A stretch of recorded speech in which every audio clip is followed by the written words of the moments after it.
দেখুন, অগ্নি সৃষ্টি গোবিন্দের মুখ হতে, আর ব্রাহ্মণেরও সৃষ্টি গোবিন্দের। এই জন্য খাঁটি উপবিদধারী গায়ত্রী প্রধান সৎ আচরণশীল ব্রাহ্মণ আর অগ্নি ধর্ম এক। কোনো সৎ আরাধনাকারী ব্রাহ্মণের প্রতি কটূক্তি না করে, তাদের উপহাস না করে, তাদের শারীরিক কোনো পীড়া দিলে অগ্নির মতোই জ্বলতে হবে আপনাকে। আপনাদের স্মরণে আছে বিল্বমঙ্গল ঠাকুর চিন্তার প্রেরণায় ব্রজের পথে চলেছে, কাঁধে ঝুলি, ললাটে তিলক দাদার সঙ্গে। কিন্তু এক সুন্দরী যুবতী রমণী গৃহিণী স্নানরত অবস্থায় দেখে তার চিন্তার কথা, পুরানো স্বভাবের কথা মনে পড়ল। রমণীটির দিকে চেয়ে চেয়ে দেখছে গাছতলায়। রমণী লজ্জাবোধ করে অবগুণ্ঠিত হয়ে চলেছেন, তার পিছনেও চলেছে। উনি ঘরে গিয়ে তাড়াতাড়ি স্বামীকে ডেকেছেন, একজন পরম বৈষ্ণব মহাত্মা আমার পেছনে, আমার তো মনে হচ্ছে উনি কি চান আমার কাছ থেকে, আপনি কি একটু জেনে আসুন। প্রথমেই বলছেন, বৈষ্ণবের প্রতি তোমার সংশয় এসেছে, এটা আগে দূর করো। উনি মহাত্মা, কোনো কৃপা করবার জন্য তোমার পেছনে উনি।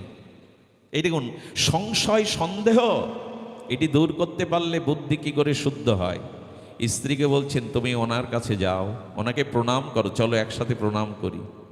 আচ্ছা, আমাদের ঘরণী, আমাদের সহধর্মিণী এসে যদি বলে ওই লোকটা আমার দিকে স্নানের সময় তাকিয়েছিল, আমার পেছনে পেছনে ঘুর ঘুর করে আসছে, তাকে প্রণাম করবেন আপনি?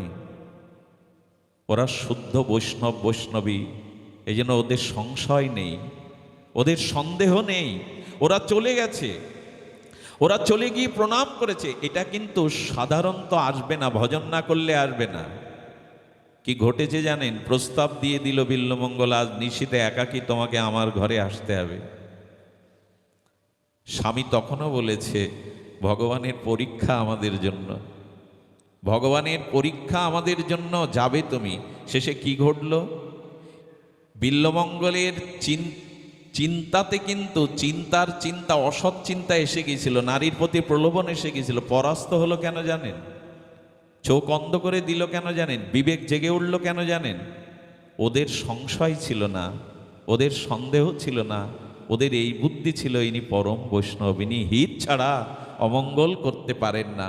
এই বিশ্বাসের দ্বারা ভগবান ওর চিত্তবৃত্তিকে সংশোধন করে দিল। সীতামাকে বলা হলো, মা তুমি কি জানতে না সন্ন্যাসী বেশে রাবণ আসছে? খুব ধ্যান দিয়ে কথাগুলো শুনুন। সীতামার কিছু অজানা আছে জগতে? মা জগৎ জননী জানে না যিনি সন্ন্যাসী বেশে রাবণ এসেছে? আরে জ্যোতিষী আপনার ত্রিকাল বলে দিতে পারে, আর উনি তো জগৎ মাতা, উনি জানতেন, উনি জানতেন।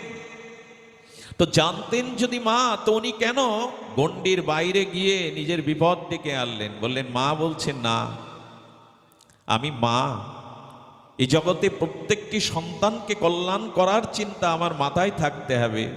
অতিথি দোয়ার থেকে যাতে ফিরে না যায়, এটা গৃহীত ধর্ম নয়। আমি ধর্ম পালন করেছি, আমি সন্ন্যাসীর বেশকে শ্রদ্ধা করেছি, বিশ্বাস করেছি, যাতে কেউ সাধুদের প্রতি অবিশ্বাস না আনে। এবং রাবণ, শোনো, সন্ন্যাসীর বেশ ধরে, সাধুর বেশ ধরে আমি সংশয় করিনি, আমি বিশ্বাস করেছি, কিন্তু তুমি যে অবিশ্বাসের পরিচয় দিলে, তোমার পতন ঠিক এই কারণেই হবে। এতদিন তোমার পতন হয়নি, কিন্তু সাধু বেশে যখন অন্যের বিশ্বাসকে ক্ষতি কেউ করে, সে আর বেঁচে থাকার পথ তার খোলা থাকে না। একটা সতর্কতা নিয়ে নিন। আপনি সাধু বেশ ধরে, বিশ্বাসীর বেশ ধরে যখন কারো ক্ষতি করবেন, এর কারণে রামের দ্বারা রাবণ পতন হয়নি। সীতামা বলল, সাধু বেশ ধরে মানুষের বিশ্বাসকে ঠকানোর কারণে রাবণের এই পাপে পতন হয়েছে। রাম তো উপলক্ষ। আরে উদ্ধবকে জিজ্ঞাসা করছেন নন্দ বাবা, কংস, উদ্ধব যখন বলছেন আমাদের কানাই, ব্রজের কানাই কংস নিধন করেছেন, নন্দ বাবা হেসে বলছেন, না, কংস তার পাপেই মরেছে, কৃষ্ণ উপলক্ষ। সাধুদের প্রতি এত অত্যাচার করেছে, এই পাপেই সে মারা গেছে। এই জন্য আমরা যাই করি, এই পোশাকটার যেন অবমাননা না করি, এই তিলকমালার অবমাননা যেন না করি। এগুলো খুব ভয়াবহ পরিস্থিতি হয়ে আমাদের জীবনে ফিরে আসবে। সীতামা বলেছিল, আমি সাধুর প্রতি সংশয় করিনি, সন্দেহ করিনি, কিন্তু রাবণ জেনে রাখো, তোমার শক্তি আজ খর্ব হলো, তোমার পতন ত্বরান্বিত হলো, এই বেশেই তুমি ক্ষতি করেছো। সাধুর প্রতি বিশ্বাসকে লঙ্ঘন করেছ।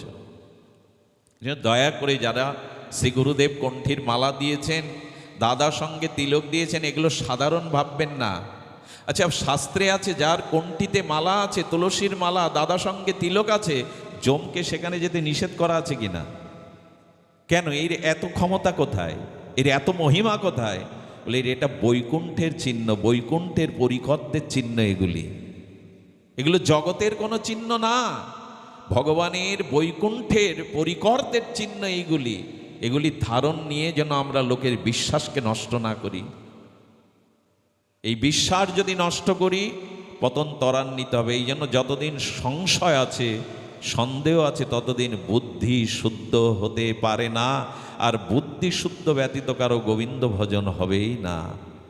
বুদ্ধি শুদ্ধ না হলে ভগবত ভজন তার দ্বারা সম্ভব নয়। অর্থ, বিত্ত, যশ, খ্যাতি, পূজা, প্রতিষ্ঠা, বুদ্ধি যদি এদিকে থাকে তো শুদ্ধ ভজন বুদ্ধি কোনোদিনই আসবে না। এই জন্য আমাদের জীবনে এই সিদ্ধান্তগুলো যখনই আসবে তখন কি হবে জানেন? আচ্ছা আমাদের এক নম্বরে কে? সংসার না ঈশ্বর? মানে আমাদের কাছে, আমাদের ভাবনায়, আমাদের চেতনায়। এখন আপনাকে আমি বলছি, আপনি নিজের কাছে প্রশ্ন করুন, এক নম্বরে সংসার, স্ত্রী, পুত্র না ভগবান? এইখানেই পথ হারিয়ে গেছে।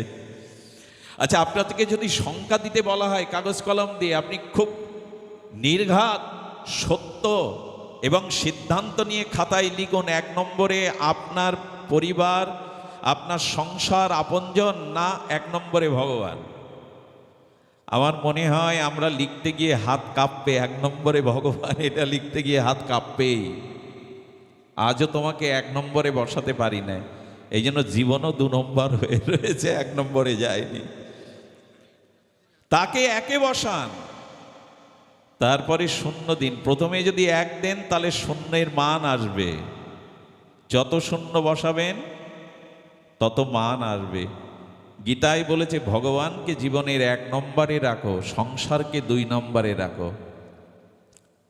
কি ঠাকুরমশাই কি বলেছেন? আর সব রাখো বামে, এরকম একটু শব্দ আছে, আর সব রাখো বামে। আচ্ছা, মালা কোন হাত দিয়ে ধরি? জপ কোন হাত দিয়ে করি? হ্যাঁ। সেবা কোন হাত দিয়ে করি? অর্চন কোন হাত দিয়ে করি? ডান মানে প্রথম, ডান মানে প্রধান। ভগবানকেও ডানে রাখো, সংসারকে বামে রাখো, এই হলো ঠাকুরমশাইয়ের উপদেশ। আমরা সংখ্যাটা ওলট পালট করেছি, এই জন্য আমাদের জীবনও প্রথমে যেতে পারিনি। এই জন্য ভগবানকেই 1 নম্বরে যদি রাখা যায় তবে বাঁচলাম, বাঁচার হয়েছে। কালীয় নাগের কথাটা আস্তে আস্তে স্মরণ হচ্ছিল। কালীয় দমন, এই তো প্রত্যেকের জানা, প্রত্যেকের আস্বাদ্য লীলা কথা। কালীয় দমনটার আধ্যাত্মিক ব্যাখ্যা করেছেন টিকাকারগণ অপূর্ব। আমাদের হৃদয় যমুনা, ভালো করে ধ্যান দিন, আমাদের হৃদয়। আর এই যমুনার মানে হৃদয়ের হ্রদে, হৃদয়ের গভীরেই কালীয়রূপী কাম আছে আমাদের মধ্যে। কামের সহস্র ফনা। আর কাম কি ঢালে? কালীয় নাগ কি ঢালে? গোবিন্দকেও বিষ ঢালছে, ঢালছে কি না? কাম আমাদের জীবনে কি ঢালে? অমৃত, বিষ ঢালছে। আর সেই বিষেই তো আমরা জর্জরিত। তো হৃদয়রূপ যমুনায়, হৃদয়রূপ গভীর হ্রদে কামরূপ কালীয় দমনে সব বিষাক্ত করে ফেলেছে জীবন। ওই পথ দিয়ে যারাই যায় তারা ওই বিষের ছোঁয়ায় মূর্ছিত হয়ে যায়। কালীয় নাগের হ্রদে পাখি গেলে পাখি মরে পড়ে যেত, ঘাসগুলো পুড়ে গেছে। কামের দ্বারা আমাদের জীবনে সব ভালোগুলোই পুড়িয়ে ফেলেছি আমরা, মঙ্গলগুলি। কি করে চাও তুমি ভগবানের কাছে কল্যাণ? কি করে চাও তোমার জীবন সুশীতল হোক? কামরূপ সহস্র ফনা বিষে তুমি তোমার চারিপাশকেই পুড়িয়ে ফেলেছ। কি সাংকেতিক এই ভাগবত! আপনারা লক্ষ্য করবেন, বৈদিক সনাতন ধর্ম পৃথিবীর সর্বাপেক্ষা প্রাচীন, এবং একথা সবাই বলছে, স্বীকারও করে বটে। আপনারা লক্ষ্য করবেন, পৃথিবীতে যত ধর্ম আছে সেই ধর্মের প্রবর্তক, সেই ধর্মের সৃষ্টি, সেই ধর্মের সময় ইতিহাস বলে দিতে পারে। কিন্তু সনাতন ধর্ম কোন মহাপুরুষ, কোন অবতার দ্বারা, কোন ঋষির দ্বারা প্রবর্তিত হয়েছে এ শঙ্কা বোধ করি পৃথিবীর ইতিহাস বলতে বঙ্গোপসাগর কবে খনন হয়েছে বলতে পারবেন? খানজাহান আলীর দিঘি খনন হয়েছে বলা যায় কবে, সাগর কবে খনন হয়েছে এ কথা বলা যাবে না, সনাতন কবে সৃষ্টি হয়েছে বলা যাবে না। আর এই সনাতন ধর্মে, এই বৈদিক 700 সনাতন ধর্মে বেদ হলো সৃষ্টির আদি সভ্যতা। বেদ হলো পৃথিবীর প্রথম অপরূষীয় শাস্ত্র বা গ্রন্থ। এটা ইতিহাস খ্যাত, মন গড়া কাল্পনিক কোনো কথা নয়, গায়ের জোরের কথা নয়। এই বেদের সার মন্ত্র কি? বেদের সার হলো সত্যমেব জয়তে, সত্যের জয়। বেদের সার মন্ত্র হলো সত্যং বদ ধর্মং চর, চিরদিনের জন্য এই কথা সত্য, আজও সত্য। কি বলেছে? ধর্ম সত্য বলো এবং ধর্মপথে চলো, এই হলো বেদের মূল বাণী। ওঙ্কার প্রণব থেকে বেদ ভগবান যেটা বলতে চেয়েছে জ্ঞান মার্গে বা জ্ঞানকাণ্ডে, সেটি হলো সত্যং বদ। আচ্ছা, এই উপদেশ পৃথিবী যতদিন থাকবে ততদিন এই উপদেশ বল্লাবে যে সত্য বলো আর ধর্মপথে চলো? পৃথিবীর কোনো মানুষ এই বাণীকে উল্টে দিতে পারবে? এর বিরুদ্ধে ব্যাখ্যা করতে পারবে? বেদ হলো তাই, যা 700 চিরন্তন, যার একটা বাণীও যতদিন পৃথিবী থাকবে সেই বাণীর ওপরে কলম চালাবার ক্ষমতা পৃথিবীর কোনো দার্শনিকের নাই। কোটি বছর আগে অঙ্কের 2 সংখ্যা ছিল, আজও আছে, আগামী কোটি বছর পরে 2 বদলাবে। এটা সংখ্যা বদলায় না, তেমন বেদের বাণীও বদলায় না। আচ্ছা, এই যে সত্য বলো বেদের বাণী বলল, কৃষ্ণ দ্বৈপায়ন বেদব্যাস চিন্তা করলেন না, বেদের এই কথা যথাযথ রূপে বুঝতে পারবে না যদি শ্রুতি এবং স্মৃতিশাস্ত্র না আসে। তখন স্মৃতিশাস্ত্র এসে বললেন পরিস্থিতি অনুযায়ী আবার মিথ্যাও সত্য হয়। আমাদের এই ধর্ম দেখুন পরিবর্তিত পরিস্থিতিতে যুগ উপযোগী করে, এই জন্য বেদ একাই থাকতে পারত। শ্রুতি এবং স্মৃতি কেন এলো? স্মৃতি বলল কোনো কোনোখানে মিথ্যাটাও পরম সত্য হয়ে দেখা দিবে, এই জন্য স্মৃতি। জীবন বাঁচানোর জন্য যে মিথ্যা, সে মিথ্যা মিথ্যা। তাহলে বেদের বাণীর সম্পূর্ণতা শ্রুতি থেকে স্মৃতিতে এলো। আচ্ছা, বেদে যে বলছে সত্য বলো, এর দৃষ্টান্তের জন্য পুরাণ সৃষ্টি করতে হলো 18 খানা।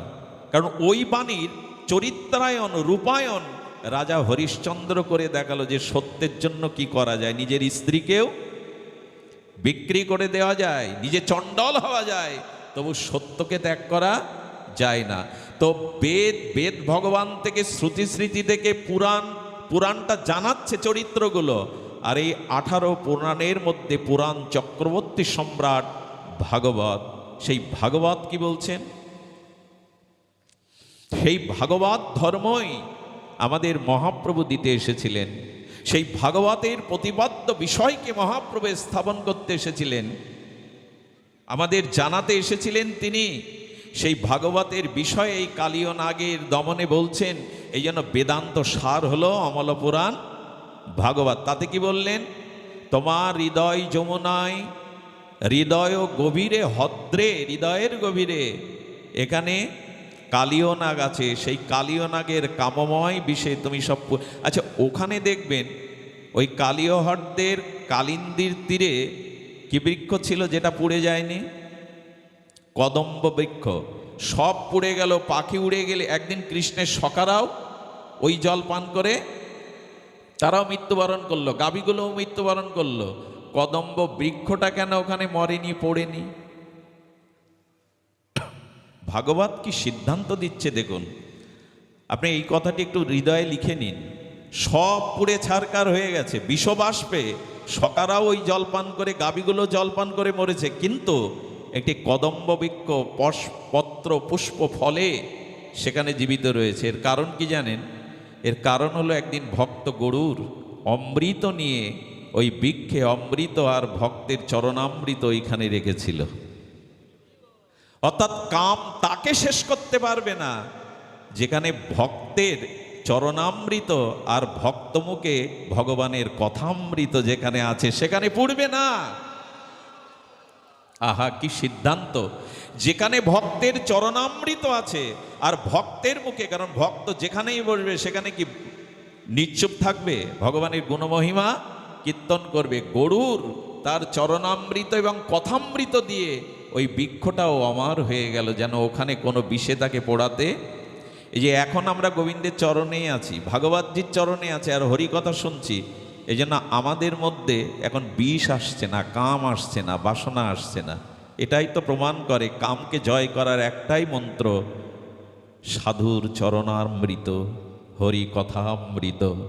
এছাড়া এই জয় করবার অন্য কোনো উপায় নেই, অন্য কোনো উপায় থাকতে পারে না। এজন্য কালীয় নাগের, এবং এটাও যেখানে ভক্তের চরণদুলে আছে, গোবিন্দ ঝাঁপ দিলেন কালিন্দিতে। ঝাঁপ দেবেন কি করে? ওই গাছটাকেই অবলম্বন করেছিলেন, যেহেতু ভক্ত অমৃত রেখে গেছে, গোবিন্দ উঠবেন বলে গাছটা আজও অমর হয়ে আছে। এই হলো কালীয় নাগ, কাম জয় করার উপায়। উপায়টা কি? গোবিন্দ যদি স্মরণে আসে, গোবিন্দ যদি মননে আসে, তবে গোবিন্দের চরণেই, তার চরণ কৃপাতেই কেবল, গোবিন্দ চরণ কৃপাতেই কেবল কাম দূরীভূত হতে পারে। কিছু মনে করবেন না, ব্রহ্মাও জগৎকে দেখালেন আমি কাম জয় করতে, ইন্দ্র দেখালেন আমি পারিনি, মুনি ঋষিরাও পারেনি, এমনকি ভগবান শিবকেও কাম ক্রোধান্বিত করল, প্রভাব ফেলতে পেরেছিল। কামের দ্বারা উদ্দীপ্ত হয়নি ভগবান শঙ্কর, হতে পারে না, কিন্তু ক্রোধ এসেছিল, এই জন্য তো পোড়ালো কামকে। ক্রোধ আসাটাও একটা লক্ষণ, সমাধিভঙ্গ হয়ে গেল। সেই কামকে জয় করবার জন্য মহাপ্রভু যুগল উপাসনা দিয়েছিলেন। এই কাম জয় সেদিনই হবে যেদিন আপনি রাধারানী বা সখীর আনুগত্যে। আচ্ছা, কাম আসে কেন জানেন? খুব মার্মিক কথা, ধ্যান দিয়ে শুনতে হবে। দার্শনিকরা চরম বিচার করেছেন, কামের সৃষ্টি হলো কবে? কামের সৃষ্টি হলো যেদিন নারী এবং পুরুষ সৃষ্টি হলো। কামের স্থান সেখানেই যেখানে প্রকৃতি এবং পুরুষ। তো এই জন্য যখনই পুরুষ অভিমান থাকবে আমি পুরুষ, আর যখনই এই অভিমান থাকবে আমি নারী, এই অভিশাপ যাবে না। এটা ব্রহ্মারও যাবে না, দেবতারও যাবে না। অভিশাপ মুক্তির একটাই উপায়, পুরুষ একমাত্র গোবিন্দ, আমরা সকলে রমণী, আমরা সকলে প্রকৃতি। এই অনুভব হলেই কেবল কাম যাবে। এই জন্য তো মঞ্জুরি ভাব সাধনা। ব্রজের বাবারা ঘোমটা দেবে কেন, নাচবে কেন? আরে প্রকৃতি ভাব আনার চেষ্টা করছে তারা, কারণ প্রকৃতিতে কামনার উদ্বেগ হয় না। এ বড় মার্মিক কথা। এই জন্য গোবিন্দ বলছেন কাম জয়ের একটাই মন্ত্র, সেই মন্ত্র হলো যুগলের উপাসনা। শ্রীরাম বৃন্দাবন যুগল ভজন ধন মোহে করালো উপদেশ, আরাধ্য ভগবান ব্রজেশ তনয় স্তদ্ধামং শ্রী বৃন্দাবনা। এই তো মহাপ্রভু কেন যুগল উপাসনা, শ্রী গুরুদেব কেন যুগল উপাসনা করবেন? কারণ কৃষ্ণ ভুবন মোহন, রাধারানী বামে না থাকলে মদন মোহন কোনো কালেই কৃষ্ণ হতে পারবে না।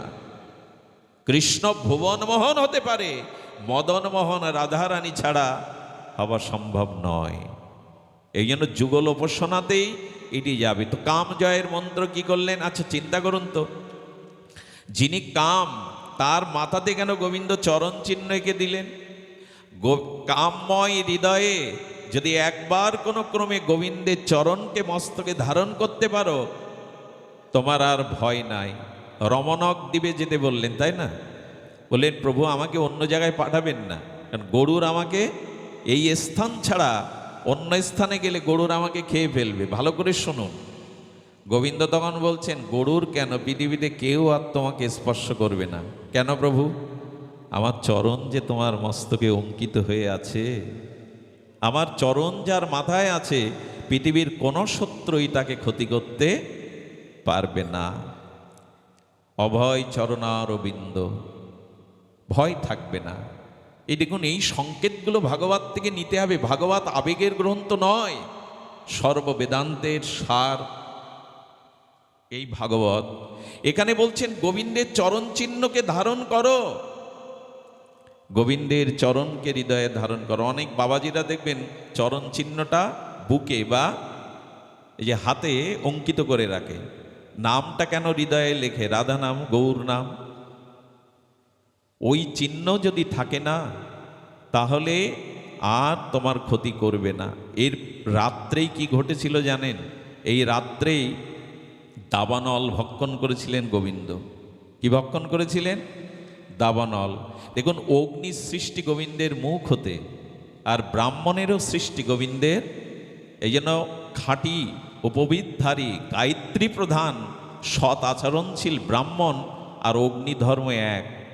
কোনো সৎ আরাধনাকারী ব্রাহ্মণের প্রতি কটূক্তি না করে, তাদের উপহাস না করে, তাদের শারীরিক কোনো পীড়া দিলে অগ্নির মতোই জ্বলতে হবে আপনাকে।